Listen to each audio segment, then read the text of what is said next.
So fucking too hot for art. Yeah. Yeah. There's more to see about Too Hot for Art in a container there in on the railway square. Amongst others, it's Jaap, but also an Amandine, Natalia, and Vishnu. They will every hour, probably inside today, huh? Or a bit in the rain, maybe a bit in the rain would be nice. Bit of, If it's not too hot. if it's no, a bit of climate change for you, so would be good. Okay, good. We introduce ourselves. I am. My name is Willem Wilhemus. I am originally from Holland, but I'm living in Finland for quite a while, 25 years, and I'm a performance artist, and I do curate events sometimes. Hello everyone, I'm Erika De Martino, I'm Italian. I've been living in Finland for now 13 years, actually 15 if I count Oulu as well. I've been studying in Oulu at first. And I'm an architect and a visual artist, and I am mainly concerned with topics related to environmental, to the environment in general, with my photography art and my installations. My name is John Fail. I'm originally American. I've been living in Finland and the Baltic region for 11 years now. And my work generally works with participatory practice, and I'm very interested in sort of structures and open form collaborations and how cultural structures might be changed. Hello, my name is David Kozma. I'm a theater maker. I'm originally from Romania, and I'm coming now from Katajanok. So we've been asked here to discuss the topic of climate change, or climate crisis, as it has been renamed, which we just learned. And it's an interesting thing, because we're four artists. We're sitting here at this festival. Like, why are we here? What are we doing to talk about this? Like, why us? Why not any of you?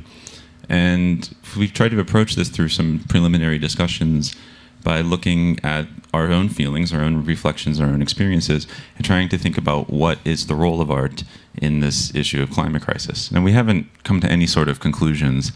So spoiler alert, in the next 30 minutes, we're not going to solve climate crisis. But we've at least come from some different viewpoints, and we've had a lot of discussions about who we are, how we see our work, how we see the world affecting our work. And yeah, I don't know. Should we start with maybe a question for everybody? If you want. Does anybody have a strong opening statement we'd like to give to? Because we've sort of prepared informal opening statements, so we could do that. What do you?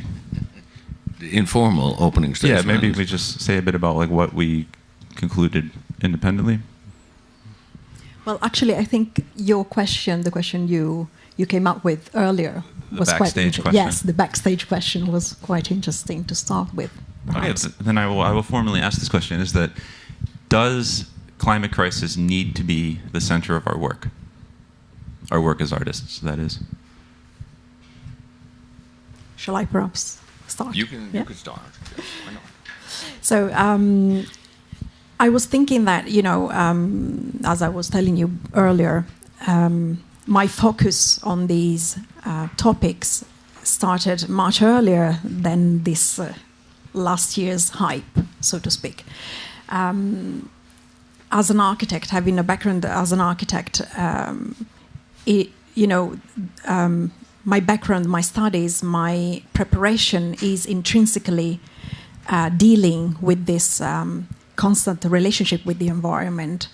And so these interconnections between human action and nature and landscape are also very relevant in my work as an artist, as a visual artist.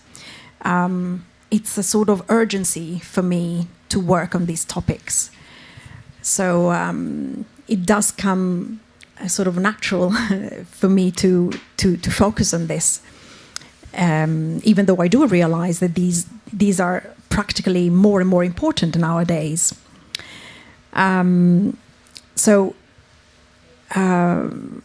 Somehow for me it's sort of intrinsically important to think about this, and also I would like to say this. I would like to quote this sentence by a text, but maybe I can do this later. Perhaps I can let you first answer, and then I will get in with that later. Okay. Should I say something about it? Because I think, because your question was, should climate crisis be the theme of art? Yeah. I find it so. It becomes so terrible, so boring if subjects are approached in a very direct, literal way. That is not very, for my taste, is not very much the artistic approach. I like more the hints, just to give a hint, and that might be all. And what I find more important is what we can maybe learn, or what kind of role an artist can play in this whole discussion about climate crisis. Is that for artists, life is a crisis all the time. So actually, other people can learn something of artists, because as an artist, you have to be flexible. Sometimes you get money, mostly not, but sometimes you get used to money. The next year you have nothing anymore. So artists are very flexible. They need to be very aware of what is going around them, and so maybe we all have to become artists to cope with the coming crisis. So better look a bit how we do that. Yes, probably climate crisis. It wasn't, or it isn't, one of my main theme, but social climate change. It is because of my immigrant background, something what forced me also to deal with it, also in my everyday life, but also very much I see it that many grants for my projects come much more easier if I'm dealing with social climate change than let's say about why do I want to eat an apple. So if I work on I want to do something more abstract, that probably it won't be funded by the Finnish grant givers. But once, because I'm an immigrant background and I'm dealing with the social climate change, that is something what they see that I am like an expert in it, so that's why they are going to fund me. That's also how we got funding for this project, for this Too Hot for Art project, because Kansallisteatterin gets funding. Kansallisteatterin is Association of Transcultural Artists. Yes, thank you to Kansallisteatterin, by the way, for inviting us all here. I just wanted to mention that. I think that any good art of any era is about the world that it comes from and about the world that it lives in. So if you're making art during the Industrial Revolution, then obviously the Industrial Revolution was informing that art in some way, whether it was abstracted through sounds you heard in music or into theater, it was there, it was present. So I guess I asked that question, the answer to me is of course it must, because if climate crisis is the defining topic of this time and will be going forward, then to ignore it or to avoid it would be as crazy as trying to pretend that we don't live under capitalism or that we don't use electricity or, So I think that, like what you were saying, Willem, about not wanting to directly tackle a topic because it's didactic, I agree with you. But I think that the topic, it is present. And I guess the question for me now is about, is art escapism or does art confront the reality we live in? And I think that it might have been easier for me 5 or 10 years ago to feel like art could be an escape and art could be a bubble and we could create some isolation from the world. And I no longer feel like it's possible. So that might be the change that's happened in me due to this topic. Yeah, exactly. That's another interesting theme. And now I'm going to read that sentence I was referring before. This is taken by a text written by Nick Cave. And he says, my job is to show my children that there is a whole universe that exists beyond the grim issues of the day. This is not to divert them from certain truths, but rather to remind them that the parallel world of art and the imagination can literally save their lives, as it certainly saved mine. And, well, I do agree with him. Generally speaking, I think it is very important to pass on knowledge and awareness and respect to children, to the next generation. It's something I myself, teaching to children, being involved with artistic project with children, I've been trying to do very gladly. I love working with children. And nevertheless, I may not necessarily agree with this adjective he uses, the parallel world of art. I don't really think, and I wouldn't wish it to be a parallel world. I instead would like to think it as an intersected world into everyday living, in fact. I was earlier talking with you about my wish through my art to be able to, especially with my photographic work, to be able to train the eye to see things differently myself first, and with the work I show, I manage to show, sometimes not. There are lots of produced work which haven't been shown yet, but that's another story.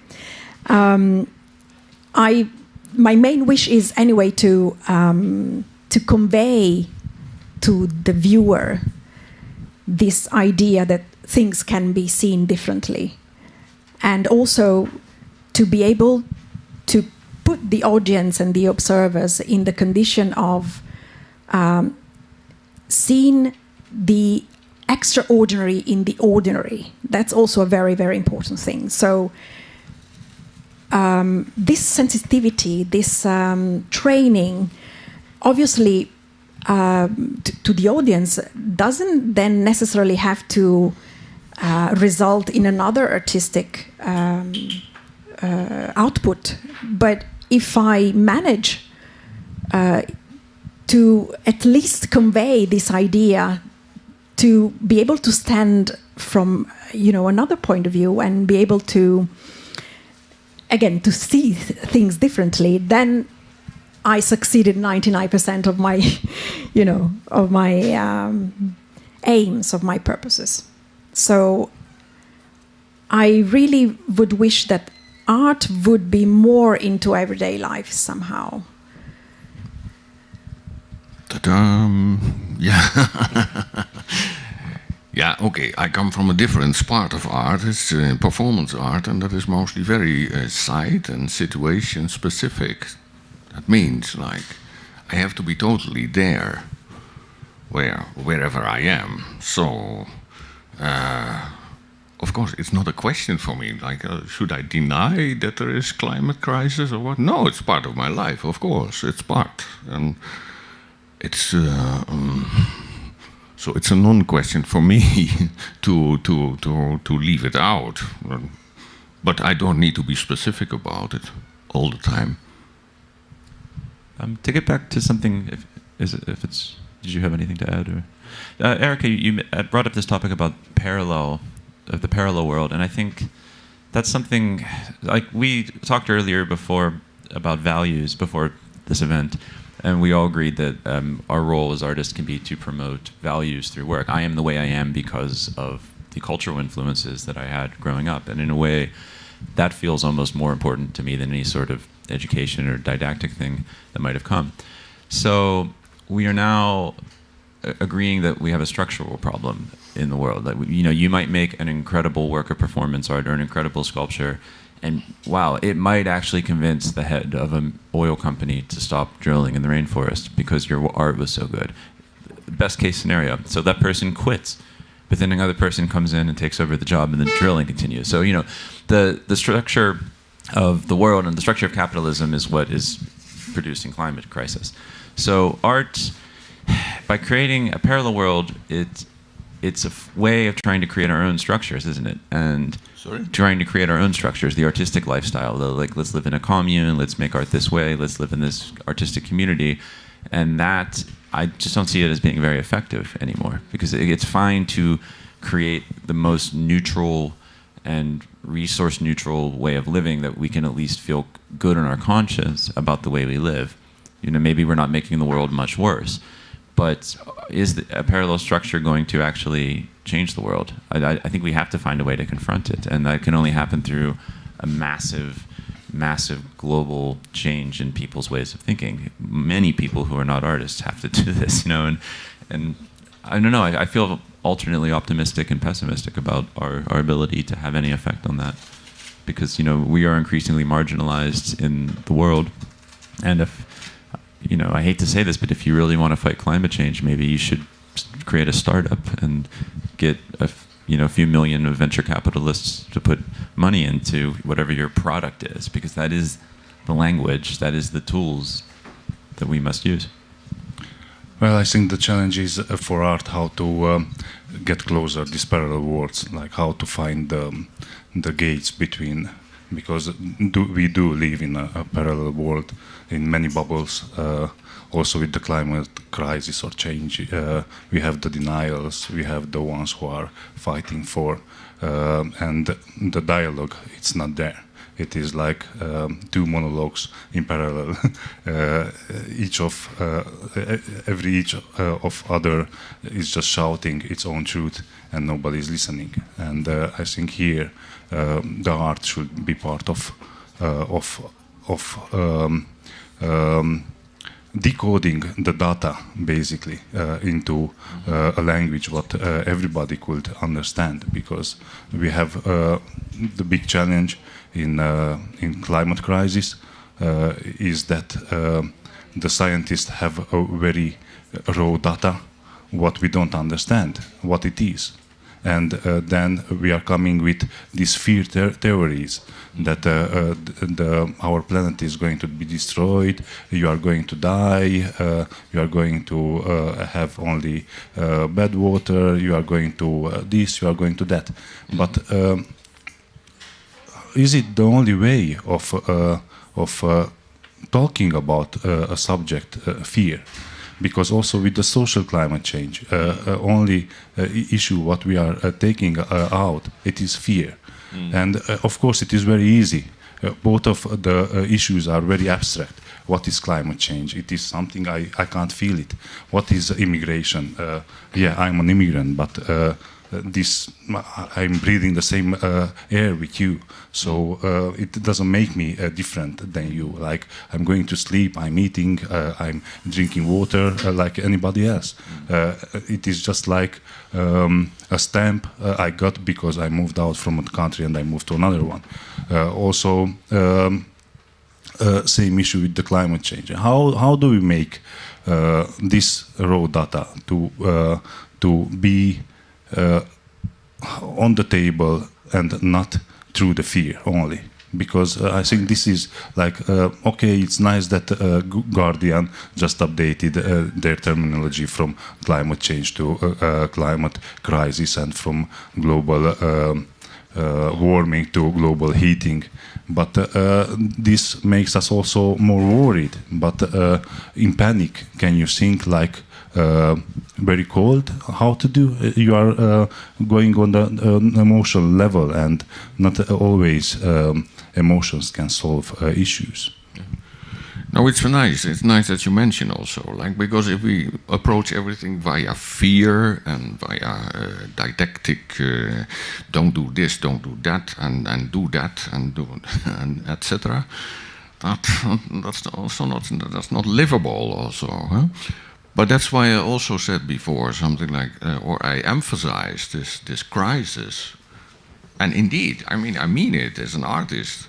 You are pretty much used to live with crisis, you know, or an existential crisis also. And then every time when I'm starting a new art project, I am into it goes via a crisis. It's never coming nicely. Oh yeah, I do the next project, this and that. No, it's not like that. It's very much that is attacking me even physically. The whole any new idea. So, and why am I still alive? Because I learned from crisis. Crisis brings me further. Crisis harbors also a chance for renewal, for another way of looking at life, another way of organizing life, whatever is the outcome. But crisis as a chance to whatever, yeah. So I would love to focus on that more. I think it's a good word, this crisis, because we do live in a crisis situation, and it's not necessarily the climate crisis. It's also our identity crisis, who we are in this world. Because as I see the issue, because also in these issues of climate change or social climate change, we are so much patronized. Like if you are okay with the issue, then you are on the right. If you are not okay, you are on the left. And we do know what happened when people were put in the left or in the right. And I think that is a very big problem. And coming from an ex-communist country, seeing this wild capitalism, it is so much the same. It is just the illusion that we are living in a well-being society, the difference. Because back then we knew that this society is not working for some reason. Because if you are saying something, you might go to the left. But today, it's pretty much there. It's not that you are put in the jail, but because if you are saying something what is not in order to the bubble where you are put in the left. You are excluded from the gang because your opinion is not necessarily the same like with the other ones. And as I said before, having monologues instead of dialogue, it is the main issue. And what I wrote also to you guys, I think because of that, we are living in a burnout society.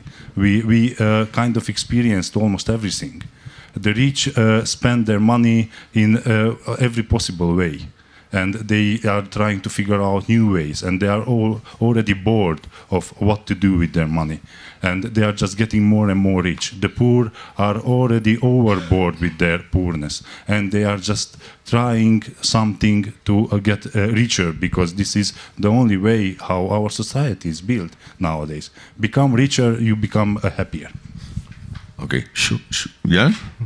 Well, I actually wanted to go back to something you said before about I think you used the term gateways between the different discussions, and that the art can have a role in trying to facilitate this. I thought that was really interesting. And I like that idea. But I'm wondering how you see it actually happening, like on a practical level, like not what the work would necessarily be, but how an artwork might facilitate communication between these different spheres, given who actually goes and consumes and sees artwork.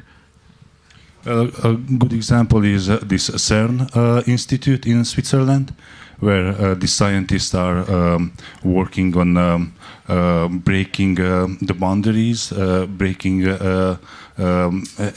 blowing our minds. But that data, it stays there. But they are having residencies for artists. Artists can go there for a year, spend time with the scientist, and try to build up an artwork out of what she or he will understand from the process what they are working. I think in that way also we could build up more bridges with private companies. What does it mean, this gaming world, for example? What does it mean, this digitalization of the society? How to, but this that we are sitting home in our 15 square meter small apartment, eating a tuna fish from the can, that doesn't make us artists understand the way how digitalization works. Okay, shortly. Also, because before you were talking about dialogue, and we are sitting with a lot of people here, so maybe we still have 5 minutes. Should we give maybe people from the audience a chance to ask us something? Does anybody want to come up here with us? We have all this space. We could make some space for somebody. Or even if you have a question from the audience, you don't have to come up here, though that would be nice. No. Yeah, thank you. Interesting discussion. Now, could you tell a little bit more about this? You mentioned, but not really elaborate on it.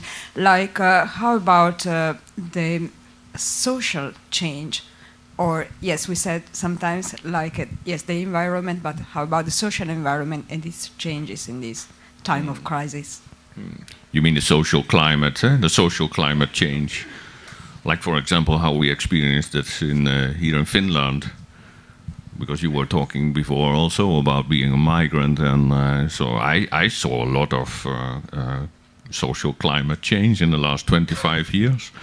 I was just telling this story because that is funny. Also, this World Village Festival in '95, it was the first time, and I was just living here in Finland, and I went to this World Village Festival, and I liked it so much that finally I saw some black people, you know, for the first on the World Village Festival, and that reminded me also of a friend of mine, also some years ago, so maybe 20 years ago.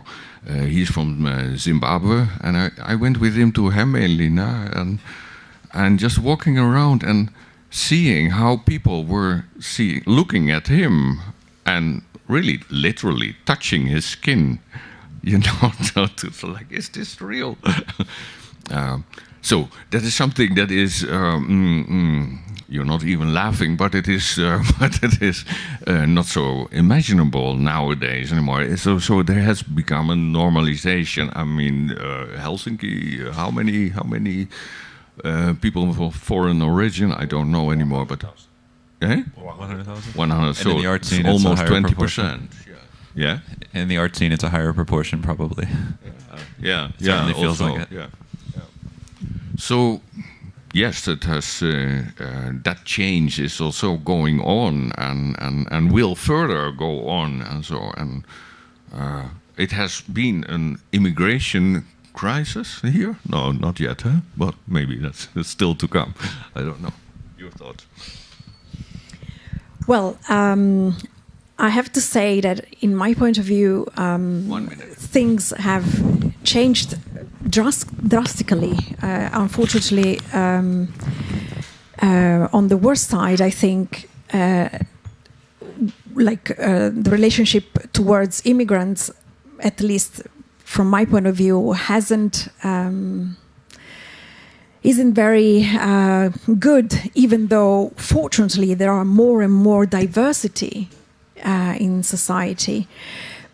And I am speaking personally, what is happening and what has happened to me quite often is that I've been very many times judged or considered for what I cannot offer rather than for what I can, for my talents and for my diversity. And so that hasn't been very nice.